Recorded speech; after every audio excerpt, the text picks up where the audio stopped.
ओम विष्णवे नमः। ओम विष्णवे नमः।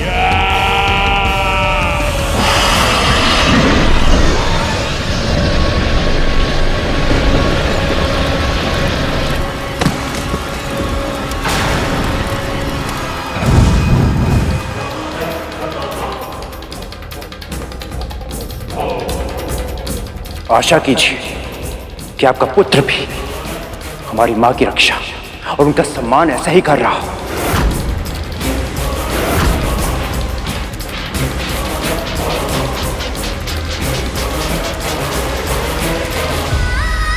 न जाने मेरे गरुड़ के साथ वहां क्या हो रहा होगा।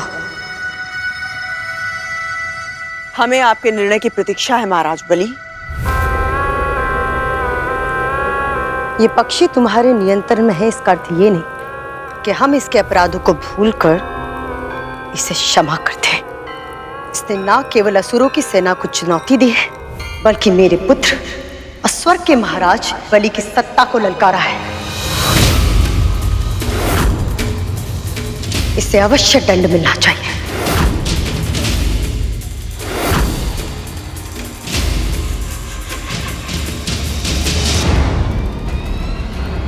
पर एक उपाय है।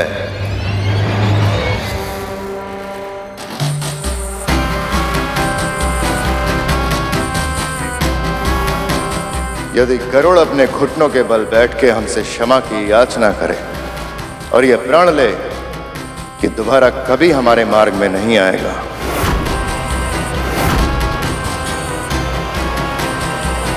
तो शायद हम उसे क्षमादान देने के बारे में विचार कर सकते हैं।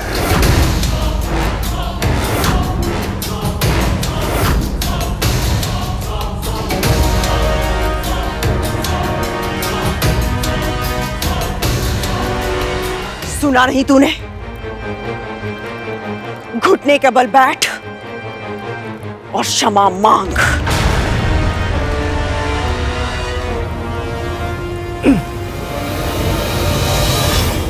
ये आदेश है मेरा गरुड़।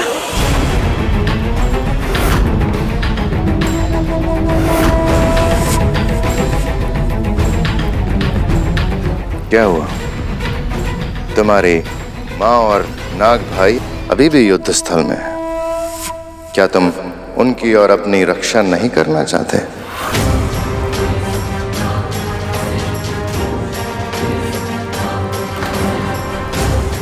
मेरी माँ की सुरक्षा से अधिक महत्वपूर्ण मेरे लिए और कुछ नहीं है। फिर चाहे उसके लिए मुझे अपने प्राण देने पड़े या अपना आत्मसम्मान खोना पड़े। किंतु महाराज, मेरी माँ ने मुझे सिखाया है कि किसी भी त्वरित लाभ के लिए या केवल वाद विवाद को समाप्त करने के लिए क्षमा मांगना उचित नहीं। क्षमा मांगने से पहले अपनी भूल का आभास होना अति आवश्यक है, क्योंकि यदि ऐसा ना हो तो क्षमा मांगने के बाद भी वह व्यक्ति फिर से वही भूल कर देगा और फिर उसकी क्षमा याचना का कोई अर्थ नहीं बचेगा।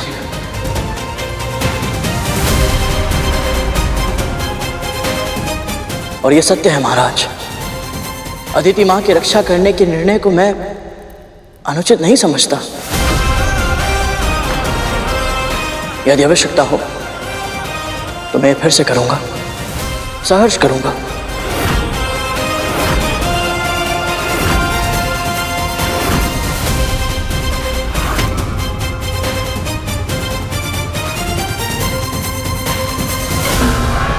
गरुड़ के वचनों में दृढ़ता है, इसके लिए मृत्युदंड सम्मान की बात होगी।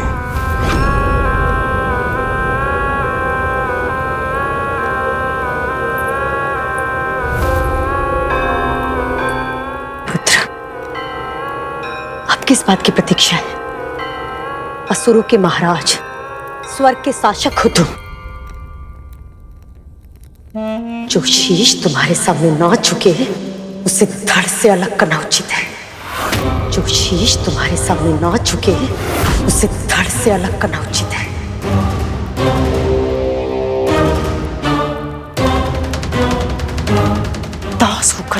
इतना अभिमान। तेरे लिए मैंने अपने और अपने पुत्रों के प्राणों को संकट में डाला है, और तू एक विनीत भाव से क्षमा भी नहीं मांग सकता। जब से इसकी माँ दासी बनी है, उसने किसी आदेश की अवहेलना नहीं की। और एक ये है, ना तो उसने दास होने का धर्म निभाया, ना पुत्र होने का कर्तव्य।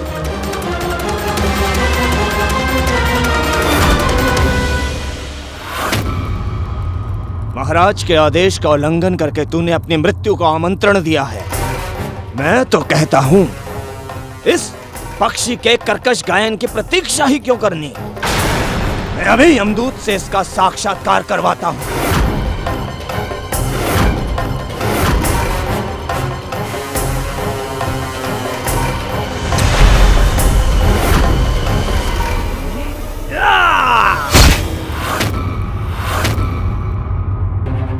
हे परम प्रभु विष्णु, मेरे पुत्र की रक्षा कीजिए, रक्षा कीजिए मेरे पुत्र की।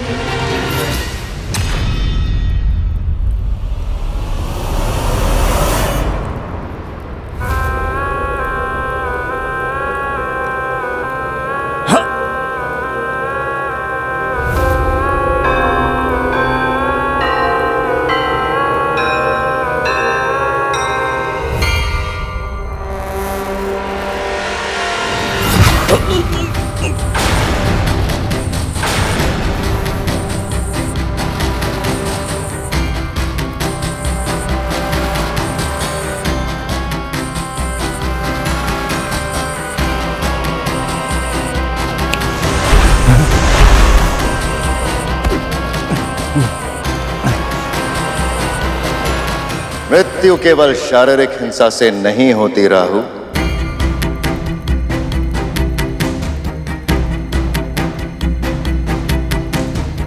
व्यक्ति अपना आत्मसम्मान खो के भी मृतक समान हो जाता है।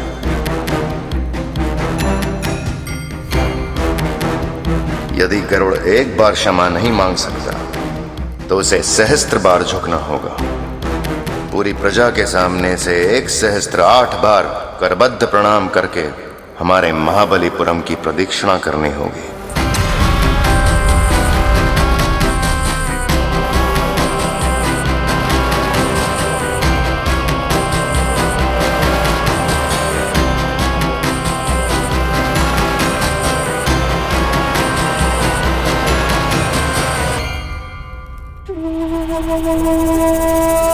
ज्ञात नहीं इसके पीछे इनकी क्या मंशा है, किंतु मां की रक्षा के लिए मैं कोई भी दंड भुगत सकता हूं।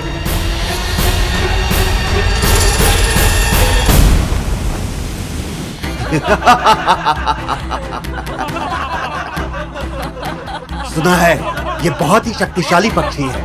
वज्रांग की पूरी सेना को अकेले ही हरा दिया था इसने। तुमने सही कहा मित्र, पर हमारे महाराज बलि के सामने बड़े से बड़े योद्धा नतमस्तक हो जाते हैं।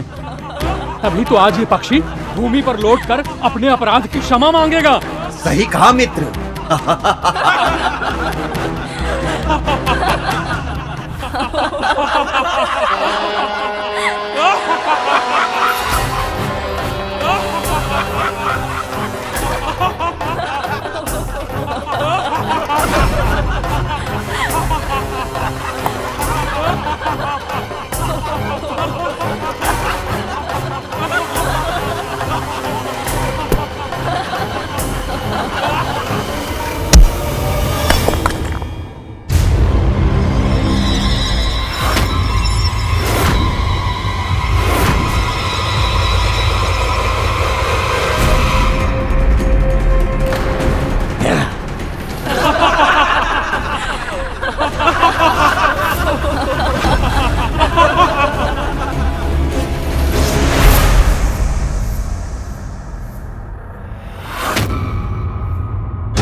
गरुड़, ये कोई साधारण पत्थर नहीं है, ये शालिग्राम है, प्रभु श्री विष्णु का प्रतीक रूप।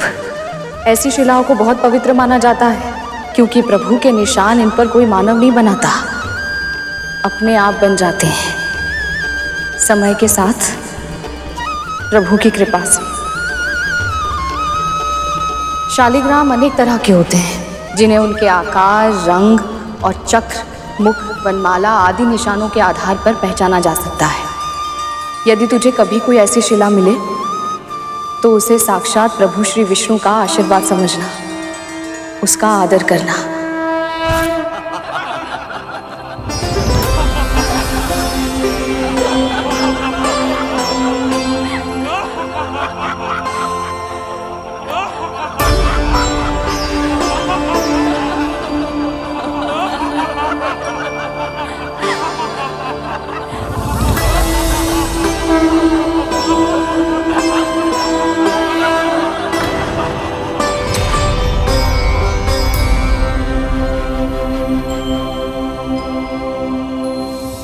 ओम विष्णवे नमः।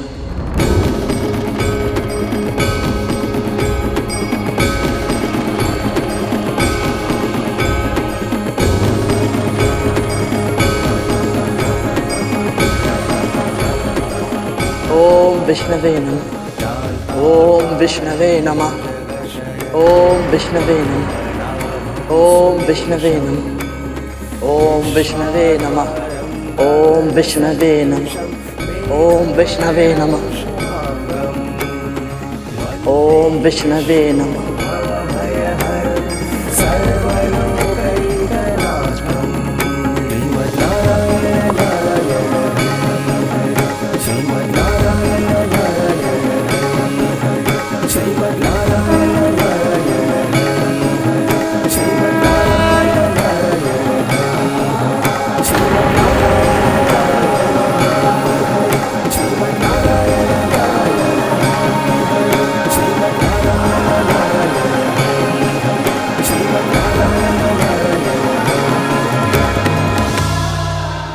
ओम विष्णवे नमः। ये पक्षी क्या कर रहा है? इसे नगर की परिक्रमा करने के लिए कहा था और ये तो सिर्फ पत्थर के चारों ओर चक्कर काट रहा है। इसको ना केवल महाबलीपुरम की, देखिए ये संपूर्ण सृष्टि की परिक्रमा कर रहा है। ओम विष्णवे नमः। ध्यान से देखिए। ओम विष्णवे नमः। ओम विष्णवे नमः। शालिग्राम,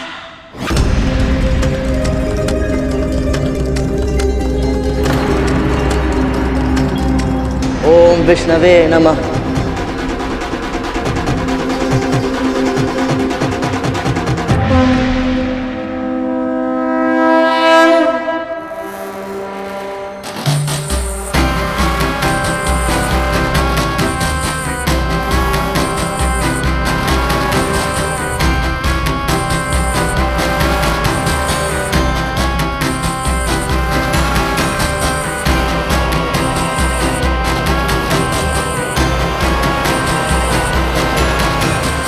हम असुर सदा से महादेव शिवशंकर के भक्त रहे, किंतु आज तुमने शालिग्राम की परिक्रमा करके भगवान विष्णु को भी यहाँ स्थापित कर दिया है।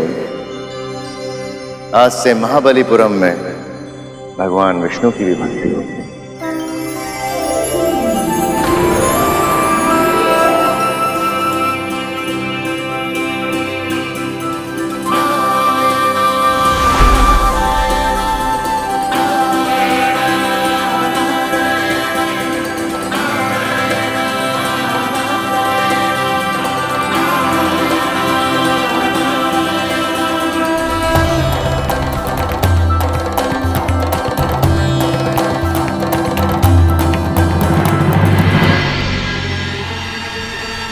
पुनः जीवित बच गया है ये गरुड़। क्या करूं जिससे यह असुरों के लिए भविष्य में खतरा ना बने।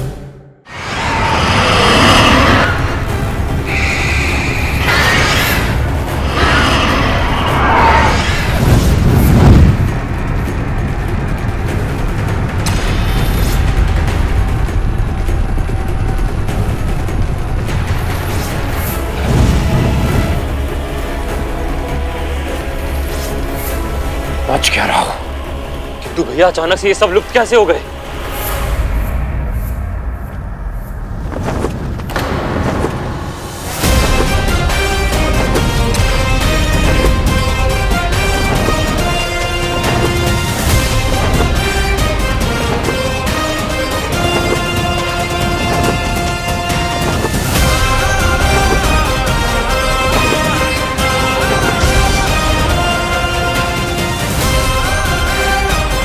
प्रभु, आपका कोटि कोटि धन्यवाद।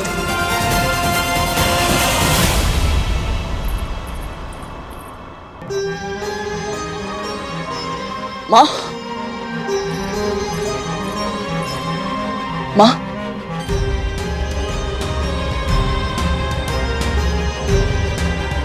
इसे छोड़िए माँ, आप सकुशल हैं?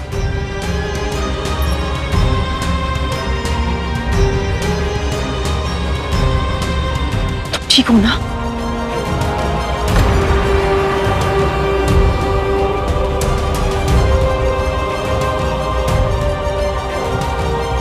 आज तुम दासों के लिए मैंने मेरे पुत्रों के प्राणों को दांव पर लगाया है।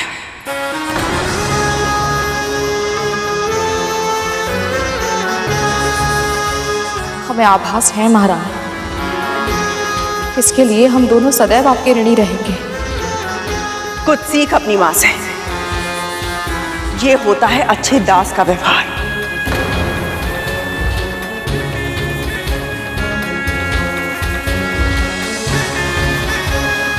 और तूने इस ऋण को स्वीकार किया, बहुत अच्छा किया।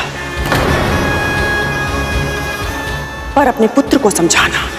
अब तक ये हमें दोष देता आया है कि हमने इसके प्राणों को संकट में डाला था, किंतु अब इसे सुना रहना चाहिए कि कैसे आज मैंने और मेरे पुत्रों ने इसके और तेरे प्राणों की रक्षा की है।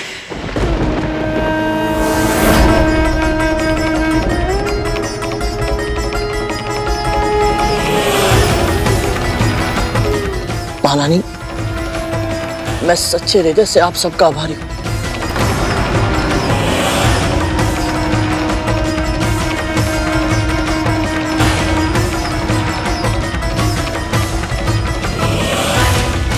आज तो असुरों का संकट टल गया, किंतु अब करुण की बेड़ियां कस के जकड़नी होगी ताकि ये मेरे पुत्रों के लिए और कोई समस्या ना खड़ी करे।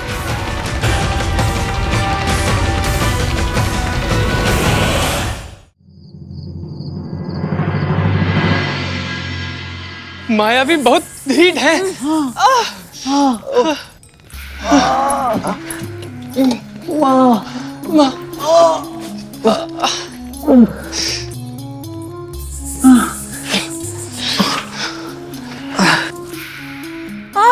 माँ, बहुत जलन हो रही है। जलन होगी तभी तो घाव स्वस्थ होगा।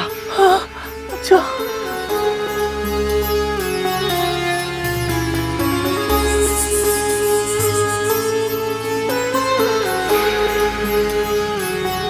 माँ, सत्य कहो, जब आप अचानक से गरुड़ के साथ चली गई तो मैं भी सोच विचार में पड़ गया। महाराज बलि से अकेले मिलने जाने का निर्णय आपको संकट में डाल सकता था। माँ, आपने ऐसा क्यों किया? क्योंकि वो अपने पुत्रों से बहुत प्रेम करती हैं। पता है उन्हें, गुरु शुक्राचार्य की मृत संजीवनी विद्या के कारण वर्तमान में असुर बहुत अधिक शक्तिशाली हैं। उन्हें सर्पों का शत्रु बनाना नहीं चाहती कद्रू दीदी। बड़ी माँ अपने पुत्रों की रक्षा करना चाहती थी, ये तो मैं समझता हूँ माँ।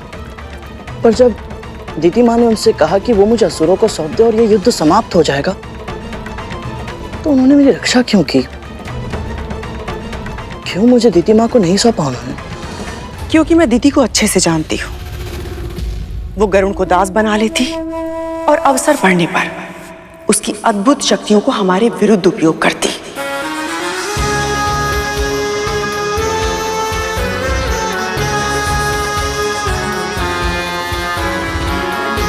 गरुड़ उसके लिए एक अचूक शस्त्र बन जाता और हमारे लिए एक भीषण संकट। गरुड़ को उसे सौंपने से मना करके मैंने न केवल दीदी और उसके पुत्रों को शक्तिशाली होने से रोका है, बल्कि गरुड़ ने उसकी मां पर एक ऐसा उपकार किया है जिसे वो चाहे भी तो जीवन भर नहीं चुका सकते। यदि कदरू दीदी ने ये सब उपकार मानकर किया है तो उपकार ही सही। मेरे लिए इतना ही पर्याप्त है कि तू सुरक्षित है। उनकी मंशा चाहे जो भी रही हो गरुड़, जब तक तू मेरे साथ है ना, मुझे कोई अंतर नहीं पड़ता।